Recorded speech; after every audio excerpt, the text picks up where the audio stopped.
Okay, so we live in a world that seems to be all about more, right? More noise, more stuff, more excess.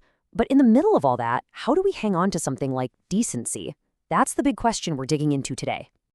So let's just dive right in with a pretty provocative question from the source material. It's designed to make you stop and think for a second, and it really sets the stage for a closer look at our own habits. And that brings us to our first section, all about this world of excess. The source points to a very modern and very public example of what it calls a spectacle of gluttony. Yeah, we're talking about the famous hot dog eating contest. I mean, think about it. It's not just some quirky event, is it? It's a public celebration of gluttony, literally one of the 7 deadly sins. It's this huge performance that kind of makes you ask, what are we actually cheering for here?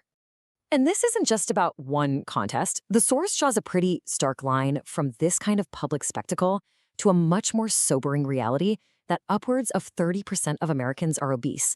It shows a real, tangible link between what we consume as entertainment and a serious public health issue.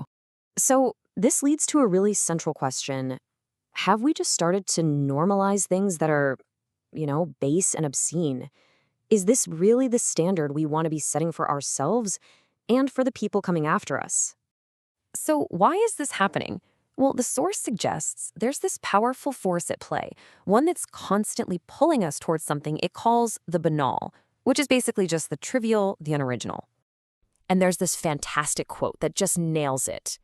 The wolf of unbridled appetite slips into everyday convention in the sheep's clothing of commercial language.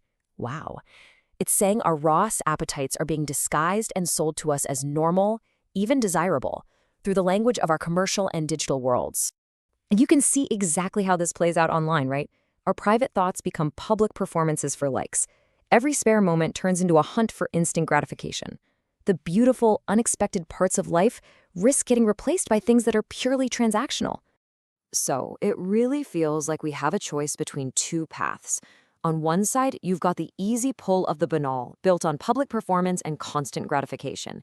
And on the other, you have a more intentional path, the path of elegance, defined by private poise and holding ourselves to a higher standard.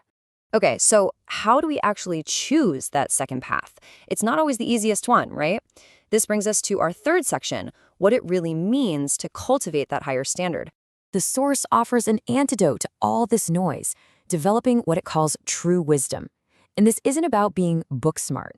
It's about clarity of thought, really understanding what truly benefits you, your community, and the world.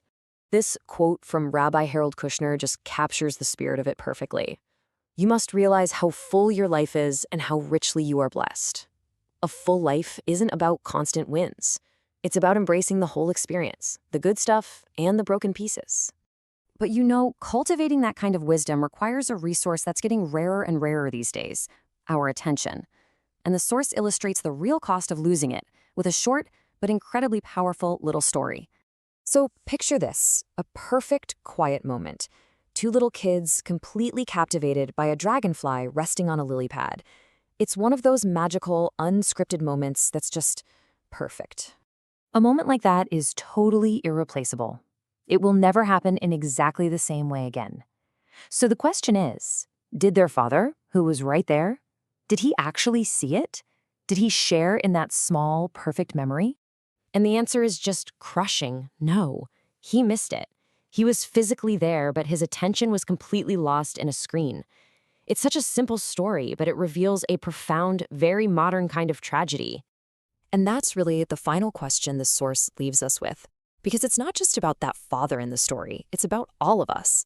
In a world that is constantly pulling us toward the trivial, what irreplaceable moments are we choosing to see?